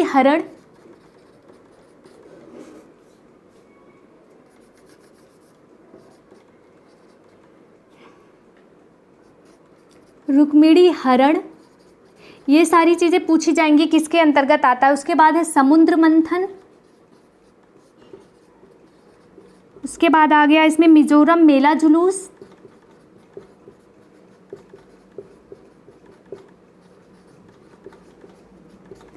उसके बाद आ गया कुरुक्षेत्र, इसमें एक और आएगा कालिया, और लास्ट का है अष्टनायिका। चंबा कढ़ाई जो कि हिमाचल प्रदेश की फेमस कढ़ाई है, फेमस एम्ब्रॉयडरी है, इसके अंतर्गत क्या क्या आता है, इसमें क्या क्या देखना है आपको। रासमंडल, रुक्मणी हरण, समुद्र मंथन, मिजोरम मेला जुलूस, कुरुक्षेत्र, कालिया और अष्टनायिका, सारी चीज़ों को आपको याद करना पड़ेगा। कभी भी पूछा जाए कि कालिया किसके अंतर्गत आता है, कांथा के अंतर्गत आता है, या फिर जो चिकन कढ़ाई के अंतर्गत आता है, या फिर फुलवारी के अंतर्गत आता है, किसके अंतर्गत आता है, तो आपको क्या बताना है कि ये आता है चंबा कढ़ाई के अंतर्गत आता है कालिया। चंबा कढ़ाई को रोमवासी सुई पेंटिंग कहते हैं। ये क्वेश्चन पूछा गया है कि चंबा कढ़ाई को कहाँ के लोग सुई पेंटिंग कहते हैं, तो आपको बताना है रोमवासी। रोमवासी क्या कहते हैं इसे? रोमवासी क्या कहते हैं? सुई पेंटिंग कहते हैं। सुई पेंटिंग क्यों कहते हैं? क्योंकि ये बहुत ज़्यादा बारीक होता है, अपनी बारीकी के कारण ही ये फेमस हुआ है। तो आपको बताना है चंबा कढ़ाई में क्या क्या आता है। रासमंडल, रुक्मणी हरण, समुद्र मंथन, मिजोरम मेला जुलूस, कुरुक्षेत्र है, कालिया है, अष्टनायिका है, और रोम के लोग इसे क्या कहते हैं? सुई पेंटिंग कहते हैं। पूजा की थाली को ढकने के लिए जो कपड़े को ढकते हैं उसे चंबा रुमाल कहते हैं। इसमें क्या है? इसमें कोई ना कोई प्रसंग बनाया जाता है। क्या होता है इसमें? कोई ना कोई प्रसंग बनाया जाता है, जैसे अष्टनायिका हो गया, कुरुक्षेत्र हो गया, मेला जुलूस हो गया, कोई ना कोई प्रसंग बना दिया जाता है इसमें।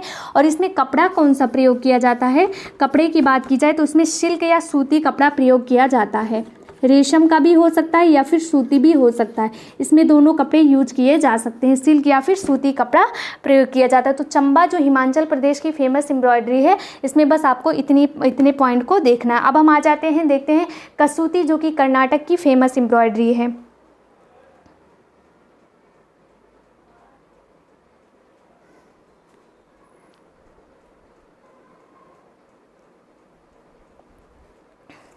समझ आ गया सबको यहाँ तक? अब हम देखेंगे कसूती, जो कि कर्नाटक की फेमस एम्ब्रॉयडरी है।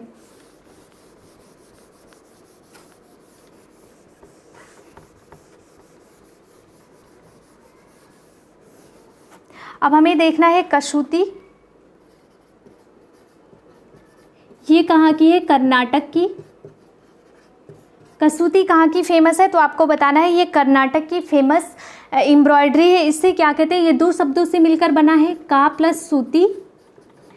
का मीन्स क्या होता है? हाथ, और सूती मतलब क्या होता है? सूती द्वारा किया गई कढ़ाई, मतलब सूती धागों द्वारा की गई कढ़ाई ही क्या कहलाता है? कसूती कहलाता है। का मतलब हाथ होता है, और हाथ से सूती द्वारा की गई कढ़ाई ही कसूती कहलाता है। हाथ से सूती द्वारा की गई कढ़ाई क्या कहलाता है? का प्लस सूती से मिलकर बना है। का मतलब क्या होता है? हाथ से सूती धागे पर या कपड़े पर की गई कढ़ाई ही क्या कहलाता है? कसूती कहलाता है। इसमें क्या क्या आता है? कसूती में क्या क्या आता है पहले हम ये देख लेते हैं।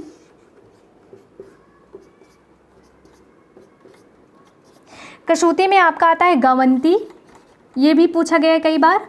उसके बाद आता है मुर्गी, उसके बाद आता है नेगी, मेंथी। ये सारी चीज़ें किस में आती हैं? तो आपको बताना है कसूती में। कसूती में कितने पॉइंट आपको लर्न करने हैं? गावंती, मुर्गी, नेगी और मेंथी। इसमें भी एक पॉइंट और नोट करना है आपको, इसमें भी डिज़ाइन ट्रेस नहीं किया जाता। इसमें डिज़ाइन ट्रेस नहीं होता है। और किस में ट्रेस नहीं किया जाता? अभी मैंने पढ़ाया था ना आप लोगों को, किस में और ट्रेस नहीं किया जाता है डिज़ाइन। तो आपको बताना है फुलकारी, जो कि पंजाब की फेमस कढ़ाई है, उसमें भी डिज़ाइन को ट्रेस नहीं किया जाता। और कसूती में भी डिज़ाइन को ट्रेस नहीं किया जाता है। जब ट्रेस नहीं किया जाता है डिज़ाइन को, तब क्या किया जाता है? इसमें क्या किया जाता है? इसमें क्या किया जाता है? इस टाइप का जो होता है, धागे को निकाल के इसमें क्या करते हैं? फंदे को गिन कर, मतलब फंदे से मतलब होता है यहाँ पर खाने को गिन कर या फिर फंदे को गिन कर कढ़ाई की जाती है। इसमें डिज़ाइन ट्रेस नहीं किया जाता। इसमें ताने और बाने को गिन कर क्या की जाती है? डिज़ाइन बनाई जाती है। किसको गिनकर? ताने और बाने को गिनकर डिज़ाइन बनाई जाती है, डिज़ाइन बनाती है। इसमें गांठ भी नहीं लगाते हैं, गांठ नहीं लगाते मतलब ये इस टाइप का होता है ना, यहाँ से डिज़ाइन शुरू करते हैं तो इसमें धागे में गांठ नहीं लगाते। क्यों नहीं लगाते? इसका रीज़न है क्योंकि इस किनारे पर क्या लगाते हैं? गोटे का यूज कर लेते हैं। तो ये जो धागा निकला रहता है वो गोटे के अंदर चला जाता है, इसीलिए इसमें क्या करते हैं? इसमें हम गांठ नहीं लगाते हैं। गावंती क्या होता है? गावंती गंटू से लिया गया है, जिसका मतलब होता है गांठ। इसमें दोहरी रनिंग टाँके का प्रयोग किया जाता है। इसमें क्या किया जाता है? दोहरे रनिंग टाँके का प्रयोग, दोहरी रनिंग टाँकों का प्रयोग किया जाता है।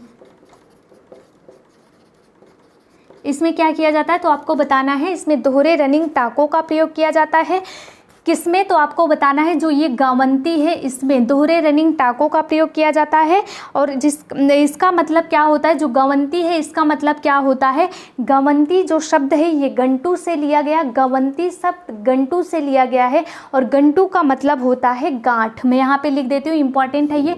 जो गावंती है ये कहाँ से लिया गया है? गंटू से लिया गया है और गंटू मतलब होता है गांठ। अभी मैं एक बार फिर से बता दूंगी आप लोगों को तो सारी चीज़ें यहाँ पे क्लियर हो जाएंगी। जो मुर्गी होता है इसमें क्या होता है? जिग-जैग डिज़ाइन बनती है। मुर्गी में क्या होता है? जिग-जैग डिज़ाइन बनती है। ये क्वेश्चन भी पूछा है तो आपको बताना है जिग-जैग। मुर्गी से क्या बनता है? जिग-जैग डिज़ाइन बनती है। इस टाइप की डिज़ाइन आपने देखा होगा ना, ये क्या कहलाता है? मुर्गी जो जिग-जैग डिज़ाइन बनाती है। नेगी में क्या होता है? रफू टा का प्रयोग किया जाता है। नेगी में क्या होता है? रफू टाके का प्रयोग किया जाता है। और जो मेंथी होता है इसमें क्या होता है? मेंथी में इस टाइप का डिज़ाइन बनता है। मेंथी में क्या होता है? ये डिज़ाइन बनता है। एक बार फिर से हम देख लेते हैं, सारी चीज़ें क्लियर हो जाएंगी। कसूती कहाँ की है तो आपको बताना है, ये कर्नाटक की फेमस एम्ब्रॉयडरी है। कसूती में क्या होता है, का प्लस सूती से मिलकर 2 वर्ड से बना है। का मतलब होता है हाथ से सूती पर कढ़ाई करना या हाथ से सूती द्वारा की गई कढ़ाई ही क्या कहलाती है, कसूती कहलाती है। इसमें क्या क्या आता है तो आपको बताना है, इसमें गावंती, मुर्गी, नेंगी और मेंथी आता है। इसमें क्या किया जाता है, डिज़ाइन को इसमें ट्रेस नहीं किया जाता है, ताने बाने को गिनकर डिज़ाइन बनाई जाती है और गांठ का प्रयोग भी नहीं किया जाता। आपसे क्वेश्चन पूछा जाता है कि किस डिज़ाइन में गांठ नहीं लगाते हैं तो आपको क्या बताना है, कर्नाटक की कसूती कढ़ाई जो है उसमें गांठ का प्रयोग नहीं किया जाता है। क्यों? क्योंकि उसके किनारे पर गोटे का यूज किया जाता है। अब आ जाते हैं जो गावंती है, ये क्या होता है, गावंती गंटू शब्द से बना है और गंटू का मतलब होता है गांठ, जिसमें क्या किया जाता है, दोहरे रनिंग टाकों का प्रयोग किया जाता है। मुर्गी क्या होती है, इसमें जिग जैग डिज़ाइन बनती है और जिग जैग डिज़ाइन इस टाइप की होती है। नेगी में क्या होता है, रफू टांके का प्रयोग किया जाता है।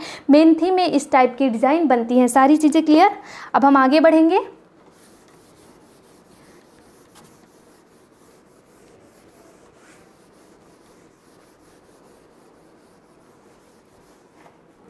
अब हम देखेंगे राजस्थान की फेमस कढ़ाई। राजस्थान को देखना है, इसमें भी 3 प्रकार की कढ़ाई की जाती है। यहाँ पे भी पहला क्या है, भारत काम, जिसे भराई का काम कहते हैं। एक एक चीज देखते चलिए आप लोग। भराई का काम किया जाता है इससे।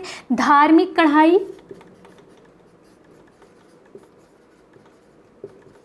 और लास्ट का जो पॉइंट है, राजसी कढ़ाई, या फिर इसे क्या कहते हैं, राजसी कढ़ाई,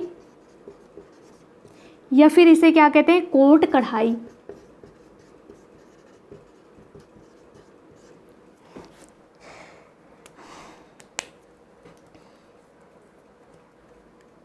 राजस्थान को आप लोग देख रहे हैं। राजस्थान की जो कढ़ाई होती है इसको भी 3 पार्ट में बांटा गया है।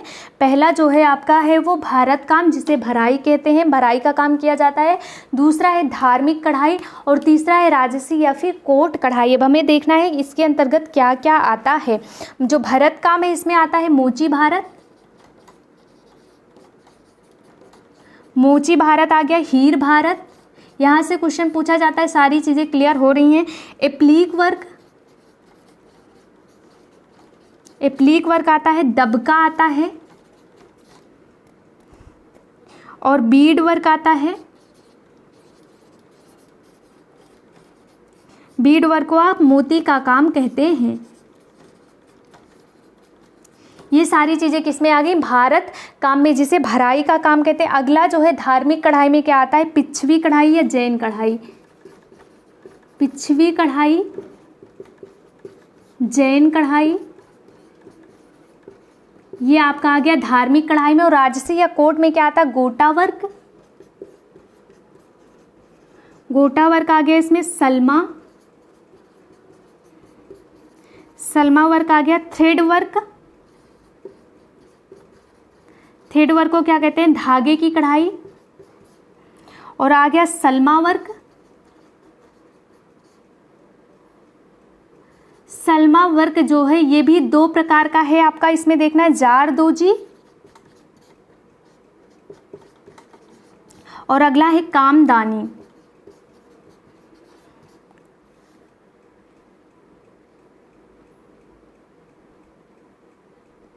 इसमें क्या करते हैं, जो जारदोजी होते हैं इसमें हीरा मोती लगा होता है और इसमें जो होता है सोना, इसमें यही इसमें लगा होता है, लेकिन इसमें कम लगा होता है, मतलब ये सस्ता होता है। अब इसको समझना है। जो राजस्थान की कढ़ाई है आपकी, राजस्थान की जो एम्ब्रॉयडरी है उसमें आपको क्या ध्यान देना है, ये 3 टाइप की होती है यहाँ की।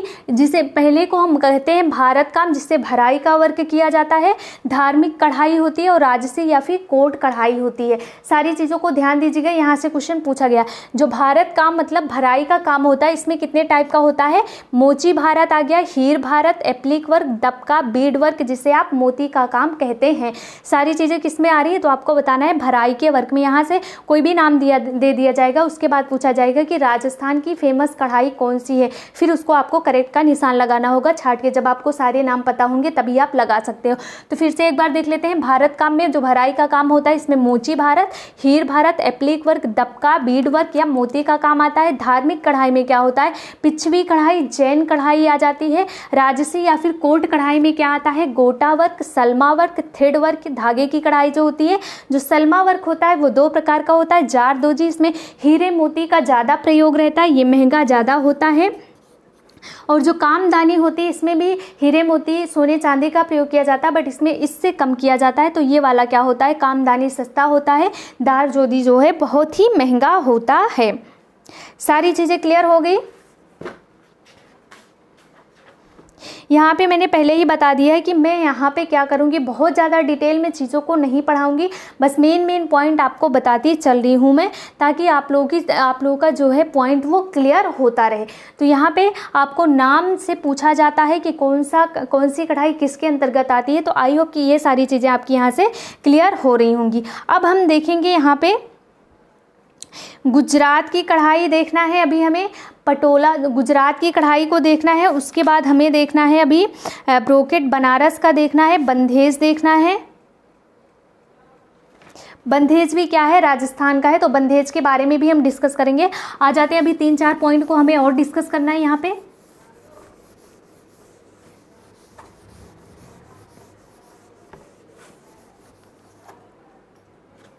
अब हमें देखना है गुजरात की कढ़ाई।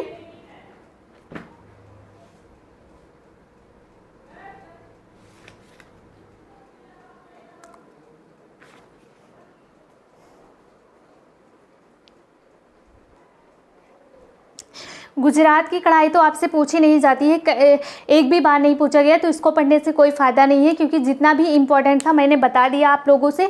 अब जो है अगला जो पार्ट होगा आपका वो ट्रेडिशनल टेक्सटाइल ऑफ इंडिया होगा। तो आप लोग बताइएगा कमेंट बॉक्स में कि आपको ट्रेडिशनल टेक्सटाइल ऑफ इंडिया पढ़ना है कि नहीं पढ़ना है। सो इस हिसाब से मैं यहाँ पर 2 से 3 टॉपिक को लेकर आऊँगी और आपकी सारी चीज़ों को क्लियर कराऊँगी। सो ये आपके ऊपर डिपेंड करता है, आपको टेक्सटाइल जो है, जो ट्रेडिशनल टेक्सटाइल ऑफ इंडिया है, जो भारत के पारंपरिक वस्त्र हैं, उसको आपको पढ़ना है। तो आप कमेंट बॉक्स में बताइएगा, मैं कल के क्लास में लेके आऊँगी, चाहे शाम वाले क्लास में या फिर मॉर्निंग वाले क्लास में, जब मैं लूँगी क्लास तो वहाँ पे लेके आऊँगी। और अभी आपको देना है मुझे जो न्यूट्रिशन साइंस है, वहाँ से भी आपको 2 से 3 देना चाहती हूँ मैं, जो है महामैराथन की क्लास, ताकि सारी चीज़ें क्लियर हो जाए। सो थैंक यू, मिलते हैं अगले क्लास में। ये आप लोग के ऊपर डिपेंड करता है, आप लोग बताइएगा कि ट्रेडिशनल टेक्सटाइल पढ़ना चाहते हैं तो कल की क्लास आपकी इसी पे लग जाएगी। Okay, thank you.